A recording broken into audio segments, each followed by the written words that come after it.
Hi, everyone. Welcome to Menopause Chats. I'm your host, Erin Daruska. Today we have C. Decker, who is a functional health practitioner. Welcome, C. Thank you so much. And so tell us a little bit about what you do. All right. Well, so I want to give you, start off with a bit of a story Sure. as to how I got to where I am. So growing up, my parents owned a small mom and pop Chinese restaurant. And, some of my fondest memories is of, growing up there, hanging out all day, and then at night, the restaurant would close and we'd have to drive home about 30 minutes to get home. And a lot of times I'd fall asleep and my dad would have to carry me into the car, from the car to the house. But a lot of times I was actually not asleep, but I pretended to be because I just loved the way it felt, for my dad to carry me from the car into the house and tuck me into bed. So, and now it's February 9th, 2020, and I'm heading back from breakfast with my family. My husband Matt is driving, and we have our two little boys in the back, Reese, who's 2, and Corbin, who's 5. And I get a call from my sister. She says, "See, dad just died." And I just remember saying, "That can't be. We were supposed to have more time." And um, because I was actually supposed to fly out the very next day to see him, but it was too late. He died from his 8-year-long battle with colon cancer at age 75. And after the funeral, just a few weeks later, the world shuts down, March 2020. And, in this time, of isolation, I remember we had got one of those bubble machines, for our kids to play in the backyard. And, as they're running around trying to chase the bubbles, I just, my thoughts go to my dad, obviously, but also I'm thinking about my mom, who's been battling severe rheumatoid arthritis over the past decade, severely like disfiguring her hands and her wrists and limiting her mobility. And then my sister who battled breast cancer just a few years earlier. So then I started, just really just thinking about my own health. And while I wasn't sick, I wasn't truly healthy either. I was waking up for weeks on end around 2, 3 a.m. and not being able to fall back asleep. I was experiencing weight gain in the midsection. I had rising blood pressure. I had digestive and bloating issues. And so, look at that moment when I was watching my kids, I really made that decision. I'm going to prioritize my health. And so, I ate well, I, exercised routinely, but my symptoms didn't change. And it really wasn't until I uh, did a series of functional health tests that really uncovered what was driving my symptoms, which included H. pylori and Candida overgrowth. It included an immune system that was overactivated. It also included my gut I had that intestinal permeability, which is like leaky gut, basically. So, these were the reasons why I was experiencing symptoms. And with that knowledge, I was able to develop a plan to actually resolve my health. And it ultimately led me to what I do today. Wow. Well, I'm sorry about your loss. Yeah. And yeah, when you're saying 2020, I was like, oh, like that was like a rough time in Yes. general. For everyone. Yes. Yes. I can imagine. Yeah. Um, Yeah. and so yeah, so tell me, what were you doing? So you said it led you to this point. What were you doing prior to this? Yeah. So prior to that, I had a career in biotechnology. So I did that for about 25 years, where I focused on women's health, sexual health, as well as oncology. And it's particularly around precision medicine. So I know a lot of the kind of the background around why the tests we develop are available, and but also know kind of the dark side as to why the tests, especially ones that are more focused on proactive health, are not covered, right, by insurance, for example, or not even developed by the test manufacturers. A lot of it has tied to reimbursement, a lot of it's tied to insurance, and so unfortunately, healthcare is a business, and I think a lot of times that's not necessarily discussed, but that's kind of the reality. Yeah, the priority is not on wellness, it's on treating illness. Yes, exactly. I mean, what I call is it's sick care. Yeah. So you go there if you have a symptom and they'll give you a therapy, a drug, right? And it's because it's not necessarily the doctor's fault either. It's just that they have been trained that way as well. And so it's and also in some ways the patient as well, right? We're kind of expected when we go to a doctor, they're going to give us something to make us feel better, right? Right. And so we kind of have this this kind of circle of dependence of like these kind of quick fixes Yeah. for a lot of things. Yeah. That makes me curious, or like, how do we break that cycle? Like for ourselves. I mean, obviously there's a whole systemic issue that this podcast is not made for. Yes. Yeah, I mean, one of the things is that to listen to your body, because your body, when you're experiencing a symptom, your body's trying to communicate with you. And I think that's one thing that's important for women to know is that it's not, just like, okay, how do I, tamper down the symptom? It's like, well, what's really causing it? Because most likely what's causing it is what you need to address. It's not, like, oh, if I'm like gaining weight, let me just, maybe potentially just take a weight loss drug, right? Because if that's all you're doing, it's not going to be enough. And so I think this is where the mindset has to shift that, one is that you need to listen to your body and understand why the symptoms are coming, but then also that there isn't such a thing as a quick fix where you could just, like take a drug and automatically it will resolve all your symptoms, right? Because most likely it's addressing that symptom, but it's not addressing the underlying cause. And so then that it can show up in a different way, even as you're taking the drug that's supposed to resolve the symptom. Well, and if I think about drugs and like all the side effects, like sometimes taking the drug, like you have to outweigh the risk, right? You're like, do Yes. do I want all these side effects for this one thing? Like this was my conversation with my healthcare provider Mhm. around statins. Yes. It's like, okay, do I want to go on a statin that will, it will lower my cholesterol? Mhm. One, I have to take it for the rest of my life, and Yes. two, it comes with all these other side effects that right now aren't bothering me.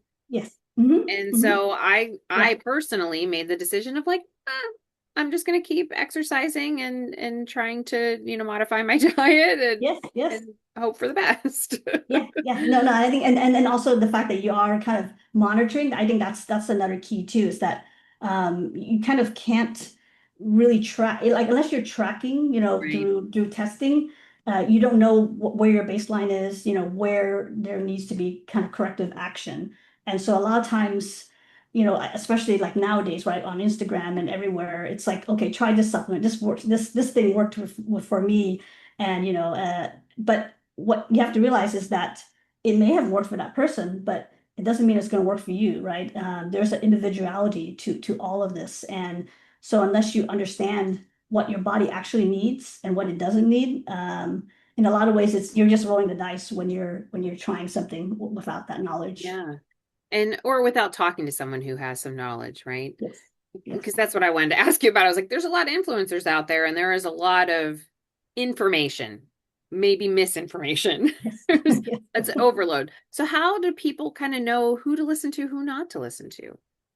Well, I think if someone is just really touting something, just one thing in particular, and they're, you kind of have to understand, like, why is it that they're so focused on this one product, right? Because that's what I see. Is a lot of times the influencers more focused on this one product. Well, obviously there's probably a commission tied to that, but also like, what is the evidence around that product too, right? So, I mean, if the product is, if you go to the website and you're not able to see like, okay, how is the product manufactured? Is it, using good manufacturing practices? Is it, being tested by third party for, contaminants, and also purity? So there's just a lot of things you want to know. And then also, are they doing like clinical studies on the product to show that it actually is working as they, claim, right? So a lot of times they would just make a lot of claims, but it's not actually true because they don't have the evidence to back it up. So Right. those are kind of the three key things I would Yeah. focus on when you're, trying a supplement or a drug. Yeah. Yeah. And so how do you work with people? Like, so if someone was interested in working with you, like what should they expect in working with someone who's a functional health practitioner? Well, so I mean, I think the first thing is that I focus more on the individual, and so you will never hear like general advice from me, like, oh, like how much, you eat, one gram of protein for every pound, there's just like kind of the general advice because it is individual. So, and that's why I focus on the functional labs as one of the first things that the client would do when they work with me because that one gives you kind of the good foundation as to, okay, what are the areas do we need to look at, whether it's tied to hormone, immune, detoxification, digestion, energy, nervous system, oxidative stress, like understanding your body as a whole system, not as these individual, like compartmentalized the way modern medicine is. Yeah. Yeah. And do people work with you virtually, in person? Yeah, so I work virtually. So then with that, the program is, tied to uh, doing one thing at a time, right? Because I mean, obviously you have the functional labs, you get a series of data. It's like it can be overwhelming. And I think that's the difference too, is that a lot of times even if you go to a doctor and you're kind of given that general advice, like eat more, like also like eat less, exercise more, may sleep better, but they don't give you very much specifics, especially individualized for that person. And so with my program, it's very individualized and it's, every week going through a different set of, things to action items to work on so that it's progressive over 90 days. So it's not like, I mentioned before, it's not like a quick fix. It's not something, within, a week, your symptoms will be solved. But you will definitely notice a shift, because I did it personally myself, on myself. And then also with my clients that they notice a shift, within a few weeks, but then to really make that lifestyle change, it takes about 90 days. Yeah. It would be so nice if you can just be like, it's done. Yeah. Snap your fingers, here it is. But yeah, things take work, right? Yeah. And I always look at it like my weight fluctuates and I think of like when my weight is up, like I know why, I know what happened, like, and I got into bad habits. Mhm, mhm. And like, I just have to get back into the good habits. And they both take a while. Neither one of those things, whether it's gaining weight or losing weight, for Yes. me, happened Yes. overnight. Yes. Yeah. Yes. So, Yeah. No, no, um, I agree with that. Like, I think that is the things like, I think sometimes I've heard this saying like, like you kind of worked your way to your health that where you are now. And so and to be able to, get back to a state of health, you're just going to have to work backwards. And so you have to take that same amount of time. Yeah. It doesn't happen overnight. Like whether it's the cholesterol or the blood pressure or the symptoms you're experiencing, they didn't happen overnight. Your body was probably giving you signals for years yeah. sometimes, Well, I right? mean, that's Yeah. perimenopause, right? Like Yes. literally your body is giving you signals for years. And Yes. whether you or your, healthcare provider know to read those symptoms Hmm. or signals as something that could be, addressed in some way, shape, or form, probably depends on the education of the doctor and the education of the patient, Yep. which is Exactly. always my hopes of this is like by having these conversations that people go, oh, maybe. And then that opens them up to having a conversation with, their healthcare provider to get the help that they need or to get Yep. the, relief, that they need.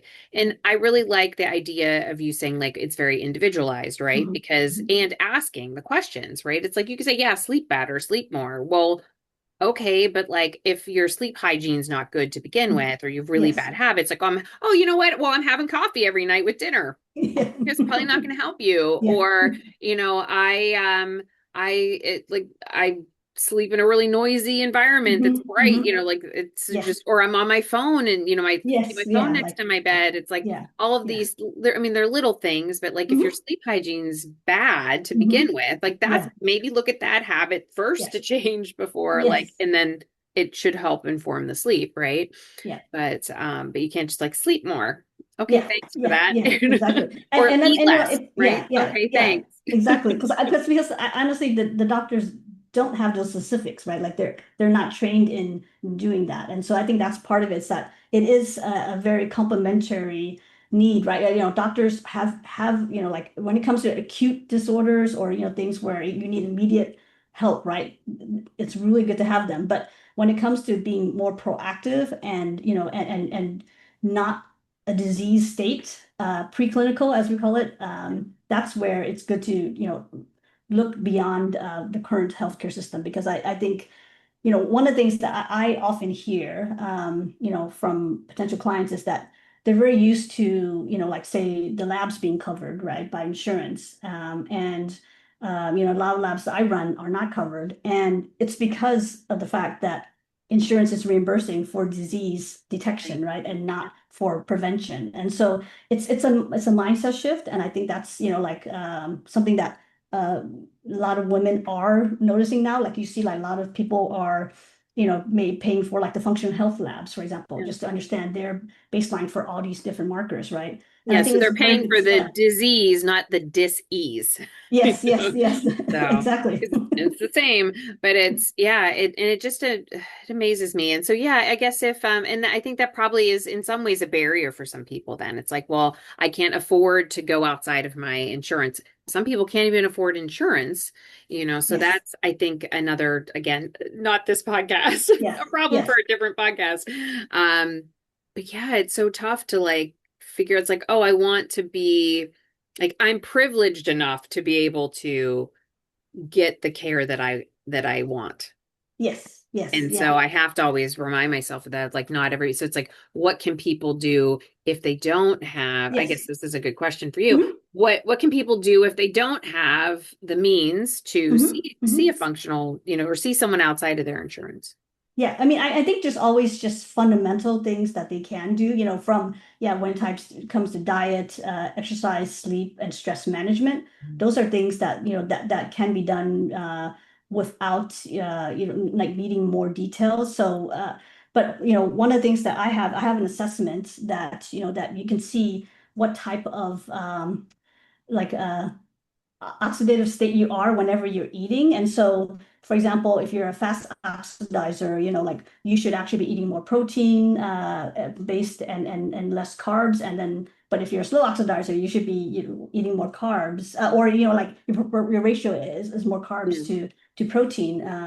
And so, that and that's just a free assessment that can be done.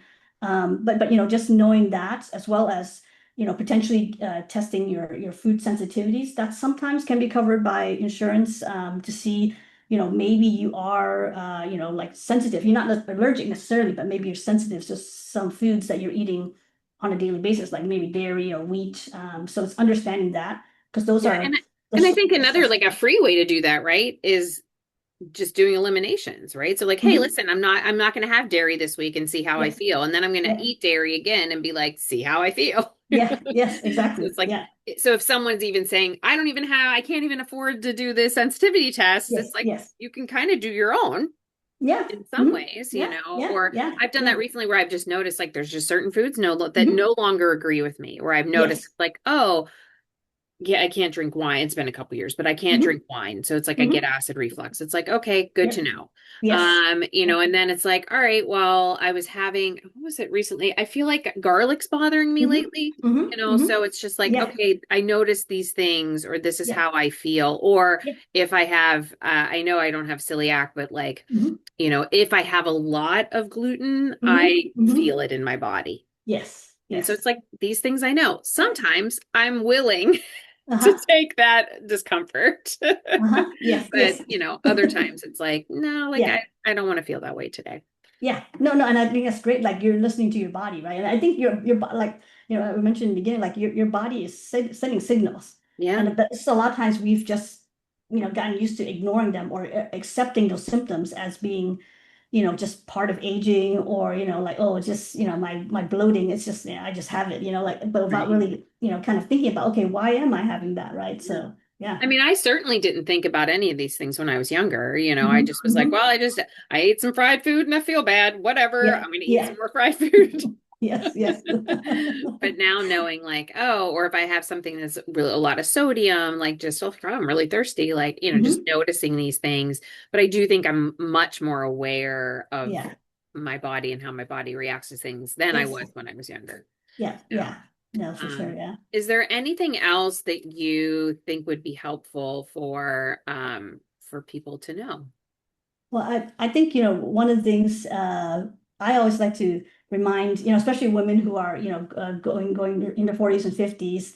I think, a lot of times it's portrayed as you're kind of at the peak and you're going down, right? Like in Right. terms of, your your vitality and your life. And I can honestly say I'm 51 and I feel like the most like energetic and most like my ability to kind of be who I want to be and decide for myself what I want to do. Like I've never had that in my life. I felt like before I was kind of living this life for maybe other people. Mm. And but I feel like now, and it's part of, maybe part of the aging where you don't care, right? Yeah. So much what people think.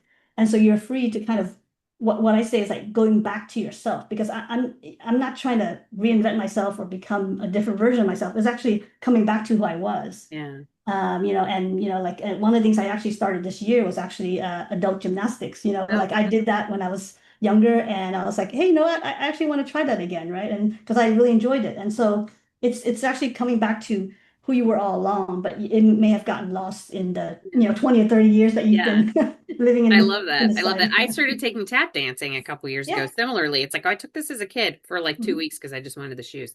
But Mhm. now it's like, oh, I actually like it's fun. I'm not great at it, but it's Yeah. it's Yeah. still fun. It's still fun to do. Yeah. So I Yeah. like that. And I agree. Like I feel um one of the things that I do working with women is having them learn to be more intentional. Like, Mhm. what do I actually want? And where am I spending my time? And what do I want to do with the time that I have? Yeah. Yeah. Versus like I'm Exactly. doing all the things because I think I'm supposed to, Yes. or Exactly. Yeah. out of obligation, or out of just thoughtlessness is not the word I'm looking for, but like out of Like just not thinking habits. about it. Yeah. Yeah, Just habit. habit. Yeah. Just that. So, Yeah. Hmm. so yeah. So anyway, if someone was interested in learning more about what you do, how do they get in touch with you?